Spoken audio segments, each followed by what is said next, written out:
അമേരിക്കയ്ക്കും ബഹാമാസിനും ഇടയ്ക്കുള്ള കൊക്കോക്കോ ദ്വീപിലാണ്. ഇന്നത്തെ ലോക കാഴ്ചയിൽ കൊക്കോക്കോ ദ്വീപ് കാഴ്ചയും കപ്പലിനുള്ളിലെ കാഴ്ചകളുമാണ്. പ്രശാന്ത സുന്ദരമായ കൊക്കോക്കോയ് ദ്വീപിലെ തീരക്കാഴ്ചകൾ തുടരുകയാണ്. ഇന്നലെ അഡ്വഞ്ചർ പാർക്കും പാരാസൈലിങ്ങും കയാക് ടൂറും ഒക്കെ കണ്ടിരുന്നു. ഇന്ന് ബീച്ച് കാഴ്ചകളിൽ നിന്നും മാറി കൊക്കോക്കോയ് ദ്വീപിൽ തന്നെ ഒരു ഭാഗത്തുള്ള കുറച്ച് വനപ്രദേശങ്ങൾ കാണണം. കൊക്കോക്കോയ് ദ്വീപിന്റെ മുഖ്യ ഭാഗവും കടൽ തീര വിശേഷങ്ങളാണെങ്കിലും ഒരു ഭാഗത്ത് കാടാണ്. അവിടെ ഇഴജന്തുക്കളും പക്ഷികളും വൃക്ഷങ്ങളും ചെടികളും ഒക്കെ ഉണ്ടെന്നറിഞ്ഞു. കൂടാതെ മനുഷ്യർ വലിച്ചെറിയുന്ന ആഹാര സാധനങ്ങൾ തിന്നാൻ കാട്ടിനകത്തു നിന്നും വലിയ ഓന്തുകൾ പാത്തും പതുങ്ങിയും പുറത്തേക്ക് വരുമെന്നും അറിയാൻ കഴിഞ്ഞു. ഞാനൊരു കാര്യം ചെയ്തു. കൊക്കോക്കോയ് ദ്വീപിന്റെ വനഭാഗത്തേക്ക് ക്യാമറയുമായി നടന്നു. പച്ചത്തലപ്പുകൾ ഇളകിയാടി കളിക്കുന്ന തെങ്ങോലകൾക്ക് ചുവട്ടിൽ നിന്നും ഞാൻ കാടിന്റെ കാഴ്ച തേടി മറ്റൊരു ഭാഗത്തേക്ക് നടന്നു. വഴിയരികിൽ ഒരു വട്ടയില ചെടി പഴുക്കാറായ കായകളുമായി നിൽക്കുന്നു. ലോകയാത്രക്കിടയിൽ ഈ ചെടി ഇതുവരെയും എന്റെ ശ്രദ്ധയിൽപ്പെട്ടിട്ടില്ല. കാണാൻ വലിയ ഭംഗിയുള്ള ചെടിയല്ലെങ്കിലും അതിന്റെ കായകൾ വളരെ മനോഹരം തന്നെ. കാക്കയ്ക്കും തൻ കുഞ്ഞ് പൊൻകുഞ്ഞ് എന്നതുപോലെ തന്റെ കായകളെ വളരെ ലാളിച്ച് സ്നേഹിച്ച് സഞ്ചാരികളെ കാണിപ്പിച്ച് നിൽക്കുകയാണ് ഈ വലിയ വട്ടയില ചെടി. കാറ്റാടി മരങ്ങൾ നിറഞ്ഞ കാട്ടിനുള്ളിൽ എവിടെ നിന്നോ ഒരു കോഴി കരയുന്ന ശബ്ദം കേട്ടു. കൊക്കോക്കോ ദ്വീപിൽ ഒരു കൊക്കരക്കോ. ശബ്ദം കേട്ടപ്പോൾ ആദ്യം എനിക്ക് വിശ്വസിക്കാനായില്ല. എന്തായാലും നോക്കണമല്ലോ. ഞാൻ ക്യാമറയുമായി കാട്ടിനുള്ളിലേക്ക് നടന്നു നോക്കി. എന്റെ നടത്തം വെറുതെയായില്ല. നല്ല നാടൻ കോഴികൾ, ഒരമ്മക്കോഴിയും 4-5 കുഞ്ഞുങ്ങളും. ഇത്ര വലുതായെങ്കിലും തങ്ങളുടെ പുന്നാരെ അമ്മ ചികഞ്ഞിട്ടുകൊടുക്കുന്ന ആഹാര സാധനങ്ങൾ കൊത്തിപ്പെറുക്കി തിന്നാൻ തന്നെയാണ് ഈ കോഴിക്കുഞ്ഞുങ്ങളുടെ ആഗ്രഹം. മക്കളോടുള്ള അടങ്ങാത്ത സ്നേഹം ആ അമ്മയുടെ ചിക്കിച്ചികയിലും കാണാം. എനിക്ക് ചികഞ്ഞിട്ട് തരാൻ ആരുമില്ലേ എന്ന ഭാവത്തിൽ ഒരു മാടപ്രാവ് വളരെ വേഗത്തിൽ തീറ്റ തേടുന്നത് ഞാൻ കണ്ടു. ഒരുപക്ഷെ ഈ പ്രാവിനൊപ്പം അമ്മപ്പക്ഷി ഉണ്ടായിരുന്നെങ്കിൽ ഇവളും മടിച്ചിയായി പോയേനെ. പലപ്പോഴും മക്കളെ അമിതമായി ലാളിക്കുന്ന അച്ഛനമ്മമാരാണ് മക്കളെ മടിയന്മാരാക്കുന്നതെന്ന് കോഴിയുടെയും പ്രാവിന്റെയും ജീവിതം എന്നെ ഒന്നുകൂടി ഓർമ്മിപ്പിച്ചു. അവിടെ കാടിനുള്ളിൽ 2 വിദേശികൾ ഫോട്ടോ എടുക്കുന്ന തിരക്കിലാണ്. എന്താണാവോ ഇത്ര ഗൗരവത്തിൽ ഫോട്ടോ എടുക്കാൻ? എന്റെ ക്യാമറയുടെ ആകാംക്ഷ വർദ്ധിച്ചു. ഞാനും അങ്ങോട്ട് തന്നെ പോയി. ഓന്തിന്റെ ഫോട്ടോ എടുക്കുകയായിരുന്നു വിദേശികൾ. സഞ്ചാരികൾ തീരത്തു നിന്നും കപ്പലിലേക്ക് കടക്കാൻ തുടങ്ങുമ്പോൾ ഈ ഓന്തുകൾ ഇവിടെ എത്തും. സന്ദർശകർ വലിച്ചെറിയുന്ന ആഹാര അവശിഷ്ടങ്ങൾ കഴിക്കാനാണ് ഇവരെത്തുന്നത്. വലിയ ഓന്ത്, അതാണ് ഇഗ്വാന. ഓന്തിന്റെ കുടുംബത്തിൽപ്പെട്ട ഉരകവർഗ ജീവി തന്നെയാണ് ഇഗ്വാനയും. ഞാൻ ഇഗ്വാനകളുടെ കൂടുതൽ ദൃശ്യങ്ങൾ പകർത്താൻ തുടങ്ങിയതോടെ എന്റെ സമീപത്തേക്ക് കൂടുതൽ ഇഗ്വാനകൾ ഇഴഞ്ഞെത്താൻ തുടങ്ങി. ഇഗ്വാന കാഴ്ചകൾ എനിക്കും എന്റെ ക്യാമറയ്ക്കും കൂടുതൽ ആവേശം തന്നുകൊണ്ടിരുന്നു. ചില ഓന്തുകൾ എന്റെ പുറത്തേക്ക് ഇപ്പോൾ ചാടി വീഴുമോ, കടിക്കുമോ എന്നൊക്കെ ഞാൻ ഭയപ്പെട്ടു. മെക്സിക്കോയിലെ ട്രോപ്പിക്കൽ ഏരിയയിൽ മാത്രം കാണപ്പെടുന്ന ജീവികളാണ് ഇഗ്വാനകൾ. പ്രധാനമായും 2 തരം ഇഗ്വാനകളാണ് ലോകത്തുള്ളത്. ഇഗ്വാനകളെന്നും ഗ്രീൻ ഇഗ്വാനകളെന്നുമാണ് ഇവ അറിയപ്പെടുന്നത്. ആദ്യത്തേതിന് ചാരനിറമാണെങ്കിൽ രണ്ടാമത്തെ കൂട്ടർ തനി പച്ച നിറക്കാരാണ്. ഓന്തുകളെപ്പോലെ അടിക്കടി നിറം മാറുന്ന ഇനമല്ല ഇഗ്വാനകൾ. വലിയ കണ്ണുകൾ, തടിച്ചു നീണ്ട വാൽ, മുള്ളുകൾ നിറഞ്ഞ മുതുക്, പേടിപ്പിക്കുന്ന മുഖം, ശരീരത്തിന് അടിഭാഗത്തെ പുള്ളികൾ, ഇവയെല്ലാം കൊണ്ട് ഇവർ ഓന്തുകളിലെ രാജാക്കന്മാരായി തന്നെ തുടരുന്നു. ഓന്തുകളിൽ ഒന്നിന്റെ നീണ്ട വാല് മുതൽ തലവരെ ഞാൻ പതിയെ ക്യാമറയിലാക്കി. അതിന്റെ നോട്ടവും ഭാവവും ഒക്കെ കണ്ടപ്പോൾ ഇപ്പോൾ എന്റെ പുറത്തേക്ക് ചാടി വീഴുമോ എന്ന് ഒരു നിമിഷം ഞാൻ പേടിച്ചുപോയി. എങ്കിലും പച്ചകലർന്ന നദീജലത്തിന്റെ ഓളം തല്ലലിൽ അനങ്ങാതെ ഇരിക്കുന്ന അവനെ കാണാനൊരു രസമുണ്ട്.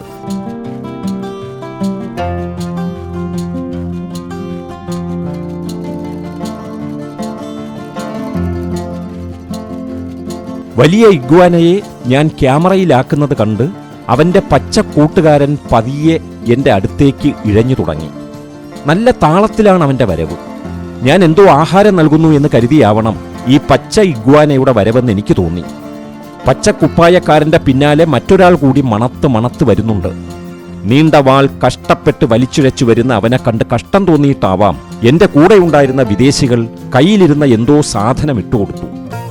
നല്ല അനുസരണയുള്ള കുട്ടിയെപ്പോലെ അവൻ അതെടുത്ത് ചവച്ച് തിന്നു. എന്നിട്ടും കൊതി തീരാഞ്ഞ് ഇനിയുമുണ്ടോ എന്ന പ്രതീക്ഷയോടെ അവരെ നോക്കിയിരിക്കുന്നുണ്ട്. അവരാകട്ടെ കിട്ടിയ അവസരത്തിൽ കുറെ ഫോട്ടോകൾ എടുക്കുന്നത് ഞാൻ കണ്ടു.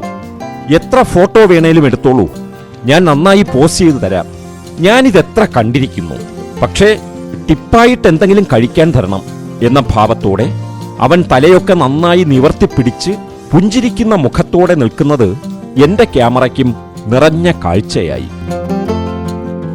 ഇഗ്വാന കാഴ്ചകൾ വേറിട്ട കാഴ്ചകൾ തന്നെയായിരുന്നു. കപ്പൽ കൊക്കോക്കോയ് ദ്വീപിൽ നിന്നും പുറപ്പെടാൻ സമയമാകുന്നു. കൃത്യസമയത്തെത്തിയില്ലെങ്കിൽ ദ്വീപിൽ പെട്ടത് തന്നെ. അതിനു മുമ്പായി അല്പം വിശ്രമിക്കണം. അതിനായിട്ട് തൊട്ടടുത്ത് കണ്ട ഒരു ഊഞ്ഞാലിൽ കയറി കിടന്നു ഞാൻ. ശരീരത്തിനും മനസ്സിനും ഒരുപോലെ വിശ്രമം വേണം. കാരണം ദ്വീപിൽ വന്നതിന് ശേഷം ഒരു നിമിഷം പോലും ഞാൻ ഇരുന്നിട്ടേയില്ല. നടത്തത്തിന്റെ ക്ഷീണം വല്ലാതെ ബാധിച്ചിട്ടുണ്ട്.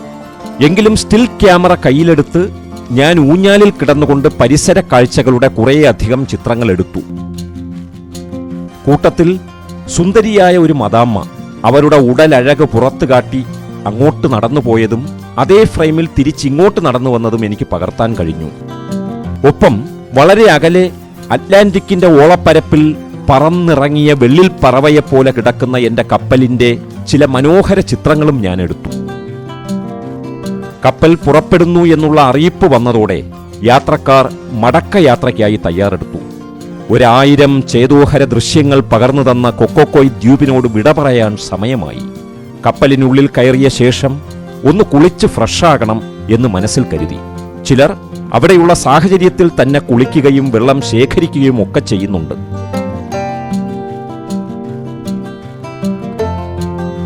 ഇവിടെ നിന്നുമാണ് ഷിപ്പിലേക്ക് മടങ്ങേണ്ടത്.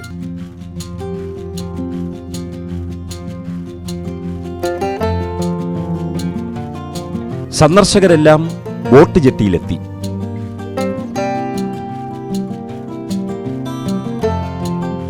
ഞങ്ങളെ കപ്പലിലെത്തിക്കാനുള്ള ബോട്ട് വന്നു. യാത്രക്കാർ ഓരോരുത്തരായി ബോട്ടിന്റെ പ്ലാറ്റ്ഫോമിലേക്ക് തള്ളിക്കയറി.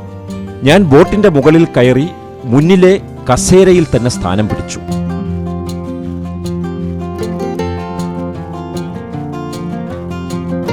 അകലെ നീലാകാശത്തിൽ തൊട്ടുകിടക്കുന്ന എന്റെ യാനപാത്രത്തിന്റെ കാഴ്ച.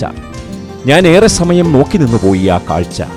കഴിഞ്ഞ എത്രയോ ദിവസമായി ഞാൻ താമസിക്കുന്ന എന്റെ വീടാണത്. വീട്ടിൽ നിന്നും ഭൂമിയിലിറങ്ങി മണ്ണിൽ ചവിട്ടാൻ പറ്റുന്ന അപൂർവ സന്ദർഭങ്ങളിലൊന്നായിരുന്നു കൊക്കോക്കോയ് ദ്വീപ് കാഴ്ച.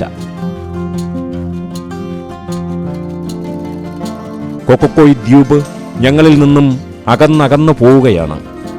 ഞങ്ങളുടെ ബോട്ട് ഓടിത്തുടങ്ങി. കാറ്റാടിച്ചെടികളും വിവിധ വർണ്ണത്തിലുള്ള ടെന്റുകളും പിന്നിലേക്ക് ഓടിപ്പോകുന്നു.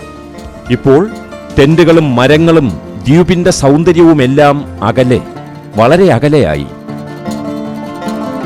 കൊക്കോക്കോയ് ദ്വീപ് അകലെയാകുന്നതിനനുസരിച്ച് എന്റെ കപ്പലാകുന്ന ഞാൻ താമസിക്കുന്ന വീട് അടുത്തടുത്തു വന്നു. കൊക്കോക്കോയ് ദ്വീപേ വിട. കാശ് കൊടുക്കാതെ വയറു നിറയെ ഭക്ഷണം കിട്ടുന്ന ദ്വീപ്.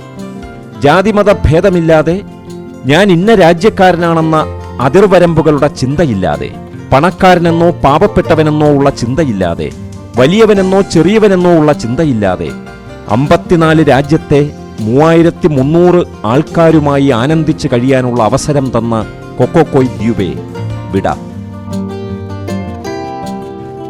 ചെറിയ വര പോലെ കണ്ണിൽ നിന്നും മറയുന്ന കൊക്കോക്കോയ് ദ്വീപ്. തെങ്ങുകൾ ധാരാളം വളരുന്ന, തേങ്ങയ്ക്ക് 5000 രൂപ വിലയുള്ള നയനമനോഹരമായ കൊക്കോക്കോയ് ദ്വീപിനെ ഞാൻ ഒന്നുകൂടി നോക്കി നിന്നുപോയി. കൊക്കോക്കോയ് ദ്വീപ് വിടുമ്പോൾ എന്തോ ഒരു ദുഃഖം. കാഴ്ചകൾക്കും മനസ്സിനും സന്തോഷം തന്ന ദ്വീപാണ് അമേരിക്കയ്ക്കും ബഹാമാസ് എന്ന രാജ്യത്തിനും ഇടയ്ക്കുള്ള കൊക്കോക്കോയ് എന്ന ഈ ദ്വീപ്.